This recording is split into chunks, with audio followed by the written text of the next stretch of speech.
मेरे सारे शिक्षक विद्यार्थियों, अभी मेरे साथ हैं मिशन आईएएस के रजनीश सर। और ऐसे में बिहार में नया वैकेंसी आया है जो कि 70,000 पोस्ट पे आए हैं।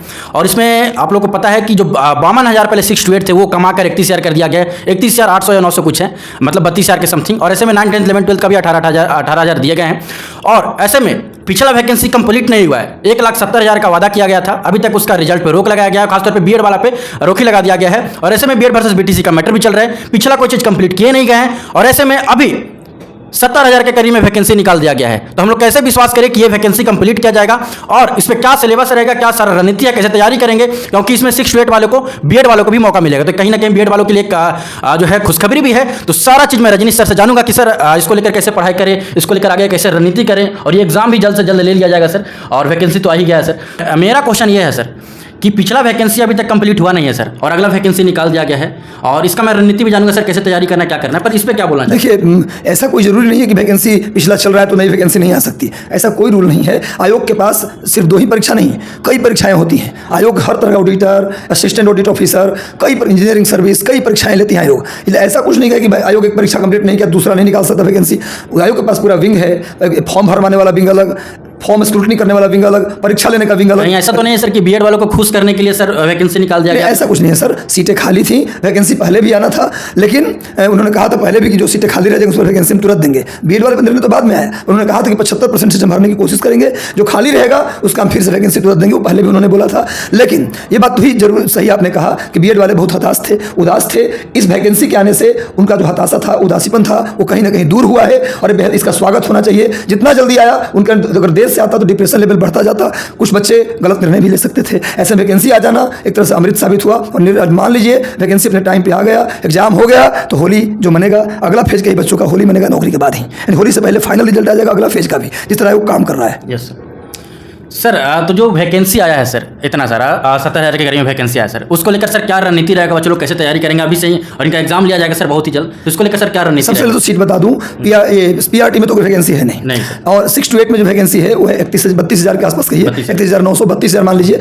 और उसके बाद 9 10 में करीब 18,000 के आसपास, 11 12 में भी करीब 18,000 के आसपास। टोटल जो सीटें हैं वो 70-71,000 सीट रहेगा। और उसके आधार पर परीक्षा बीपीएससी के विषय में और क्या हुआ बीपीएससी के अंदर, इसके विषय में चर्चा करने से अच्छा है अपनी पढ़ाई को टोटल फोकस कर दीजिए। रही बात स्ट्रेटजी की, तो स्ट्रेटजी बता दूं आपको, 6 to 8, 9 10 11 12 ये तीनों में सब्जेक्ट का कॉम्बिनेशन होगा। सब्जेक्ट का कॉम्बिनेशन होगा। क्वेश्चन नंबर ऑफ क्वेश्चन 120 होंगे, नंबर ऑफ क्वेश्चन 120 होंगे, लेकिन सब्जेक्ट का कॉम्बिनेशन होगा। जो सब्जेक्ट कॉम्बिनेशन होगा उससे 80 प्रश्न होंगे और 40 प्रश्न जो होगा वो जीएस, मैथ और रीजनिंग का होगा, जिसमें 10 मैथ, 10 रीजनिंग और 30 जीके जीएस का क्वेश्चन होगा। और बाकी 80 क्वेश्चन उनका विषय, जैसे मान लीजिए साइंस है तो केमिस्ट्री, बायोलॉजी, फिजिक्स का क्वेश्चन होगा, मैथ है तो मैथ का होगा, सोशल साइंस है तो ज्योग्राफी, हिस्ट्री का क्वेश्चन होगा, ज्योग्राफी, पॉलिटी का क्वेश्चन होगा। जो कॉम्बिनेशन बनाएंगे 80 क्वेश्चन उसका और 40 क्वेश्चन मैथ रीजनिंग का होगा। तो आप जो अभी क्या करना है, तत्काल जब तक फॉर्म नहीं आया है, आप अभी तक पुरानी साइंस की बात है, सारे बच्चे जो TRE 1 हुआ उसके अंदर एग्जाम दिए होंगे, तो वो जो आपने पढ़ाई की है TRE 1 के लिए, सबसे पहले उसको रिवाइज कर जाइए 2 से 3 बार फॉर्म आने से पहले। जब फॉर्म आ जाए तो फिर अपनी कमियों को छांटिए कि कहाँ कहाँ कमी रह गई थी आपकी अपने विषय में, उन कमियों को दूर करने का प्रयास करें। तो और तीसरी बात यह है कि आप क्या करें कि जो प्रैक्टिस पेपर है जो TRE के लिए जो मार्केट में आया है और जो पुराना क्वेश्चन बीपीएससी ने पूछा है उस क्वेश्चन को भी सॉल्व कर जाएं, जो पुराना क्वेश्चन आया है, और साथ में मार्केट में जो प्रैक्टिस पेपर कुछ आया हुआ है। हम बात करने वाले हैं बीपीएससी बिहार शिक्षक बहाली के बेस्ट बुक के बारे में, जो कि चक्षु प्रकाशन का है। इस किताब को हम लोग बेस्ट बुक क्यों बोलते हैं? क्योंकि इस किताब के आपके नए सिलेबस और नए पैटर्न पे इस किताब के क्वेश्चन को डिजाइन किए जाते हैं। जैसा कि आप देख सकते हैं यहाँ पर माध्यमिक एवं उच्च माध्यमिक विद्यालय अध्यापक के लिए बनाए गए हैं। इसमें और खास बात क्या है कि इसमें जो है 2500 प्लस बहुविकल्पीय प्रश्न है, 1 शॉर्ट पेपर है, एनसीईआरटी पैटर्न पे आधारित है। चक्षु प्रकाशन का बीपीएससी बिहार शिक्षक बहाली के लिए और भी अन्य बुक आते हैं जिसे पढ़कर अपनी तैयारी को और भी ज्यादा मजबूत कर सकते हैं। हर पब्लिकेशन इंपॉर्टेंस नहीं रखता, मैं किसी पब्लिकेशन का नाम ले लूँ, हो सकता है वो ठीक भी हो सकता नहीं भी, हर पब्लिकेशन अच्छा होता है। आप मतलब मेरा कहना है ज़्यादा से ज़्यादा प्रैक्टिस पेपर लगाइए, क्योंकि MCQ बेस्ड एग्जाम होना है, लिखित एग्जाम तो होना नहीं है। तो खूब MCQ को लगाइए आप और जो कमियाँ उसको छांटते जाइए, बुक से उसको पढ़ते जाइए। बस यही मेरा आपसे कहना है, इसी स्ट्रेटजी को फॉलो कीजिएगा, रिजल्ट श्योर होगा। तो मेरे जितने शिक्षक विद्यार्थी हैं, रजनीश सर के द्वारा सारा चीज़ आप लोग को क्लियर कर दिए गए हैं कि कैसे पढ़ना है और सारा जो वैकेंसी को लेकर जो सारा मैटर थे वो सारा डॉट पे क्लियर किए गए हैं। जो भी आप लोग के अंदर डाउट चल रहे होंगे सारे चीज़ सॉल्व हो गए होंगे, जो भी माइंड में चल रहे होंगे।